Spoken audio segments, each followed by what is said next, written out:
about their experience by military authority in those days, and on dire consequence if they did, felt that here in the 70s, many years later, that they didn't want to go to the grave with their story. They wanted to tell somebody reliable. And being a local boy and having been to the moon, they considered me reliable enough to whisper in my ear their particular story and their association with the Roswell crash, including the family of the undertaker who provided coffins for the alleged alien victims, and others on site who had been involved or knew the story. And of course, eventually I ran into Jesse Marcel Jr., the son of the Jesse Marcel, who was the first military officer on the site, and knew his story, and I knew his story well, and we became friends in later years in this disclosure movement.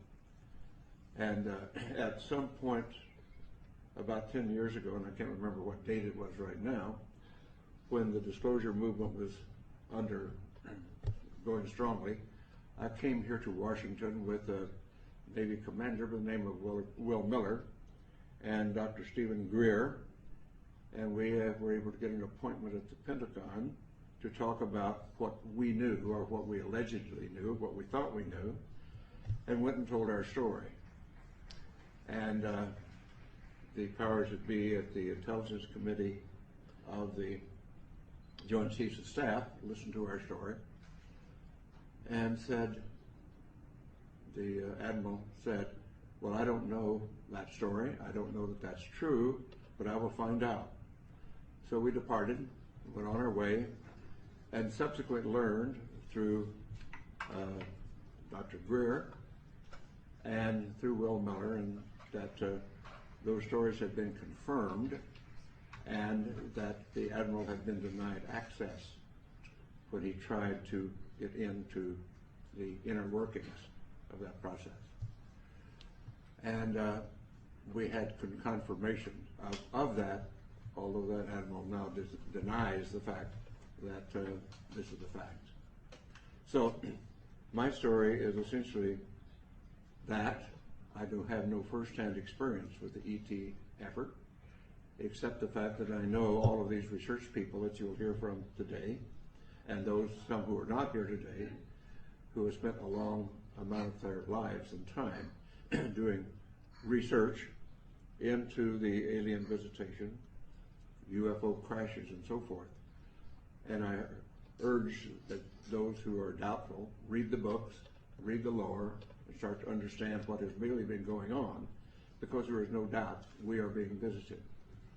And as a person who is a part of the first generation of being a spacefarer of our civilization and having gone to the moon, and realizing that I do, and many of us do now, that have seen the Hubble pictures from space, the universe that we live in is much more wondrous, exciting, complex, and far-reaching than we were ever able to know up to this point in time.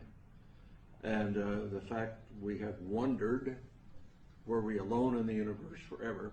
Only in our period do we really have evidence, no, we're not alone. We are just one planet with intelligent life on it, and probably it is time, now that we are spacefarers on our planet, that we get active, because we're really universal beings. And in the long stretch of things, if we think about it in the longest possible range, we realize, and I realize this from my studies in astronomy and astrophysics, our sun will burn out in due course, and we have to be off this planet if our species is to survive.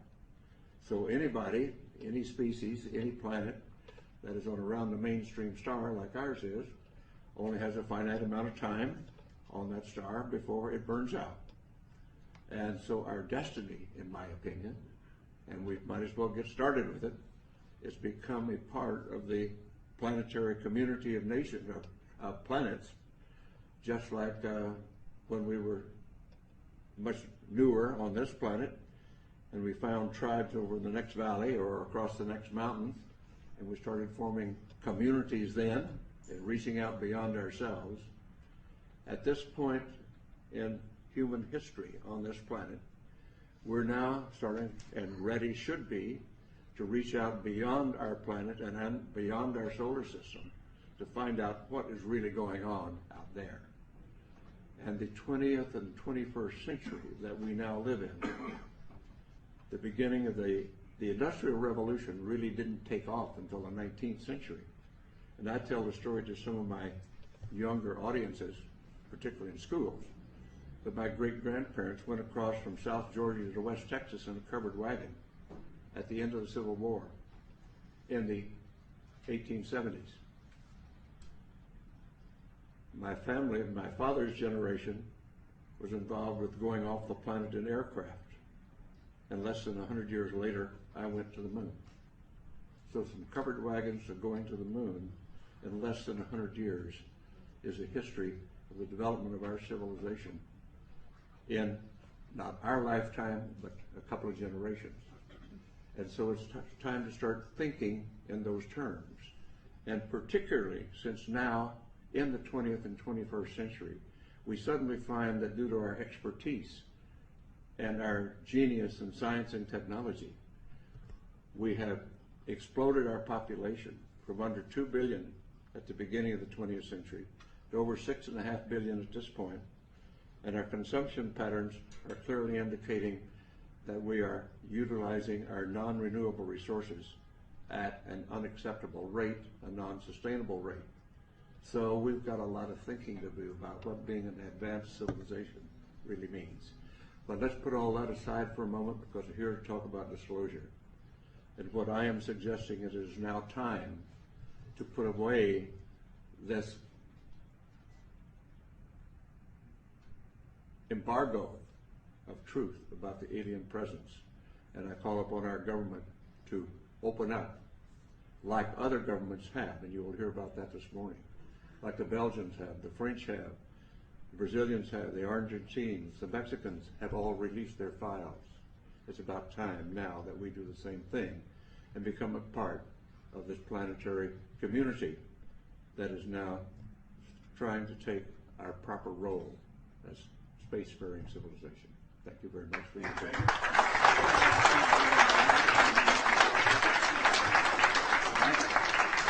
All right, I would now like to bring forward a few comments. Dr. Milton Torres. Dr. Torres? Here I come. All right, a little slow. By the way, Dr. Torres and Dr. Mitchell about a year and a half apart. He's senior to me. Just a touch. As a matter of fact, we never met until today, this session. When he launched, I was there. I was chief of range control at the time at Cape Kennedy. It's amazing how you work your way up. And he went to the moon. I just sat there and watched him. I'm going to make a real brief one on my biology, on my biograph, or whatever you want to call it. My father was born in Key West in 1888. He went north to New York to make his fortune, whatever it was. Well, he was getting kind of old. And he decided, well, I want to go back home to Florida. So he took me back in 1950 to Florida. And there I stayed until the Korean War. When the Korean War broke out, I said, geez, I want to fly. I don't want to go into the Army. I don't like laying in mud. So, so I went to the Air Force and said, sign me up. And they did. I didn't know that I was the luckiest guy in the world. When I was in the Air Force, they said, would you like to be a pilot? Boy, the greatest thing. I had no college, I had nothing. And I volunteered, and lo and behold, I was in the top of my class, not the very top, but right number 10 or something like that. But we would have our choice of airplanes when we graduated from flight training. And I picked a fighter. I wanted the F-86F to go to Korea and shoot down some MiGs. I mean, that's the way it was in those days. They disappointed me in one sense. They gave me an F-86, but not an F. They gave me the D model.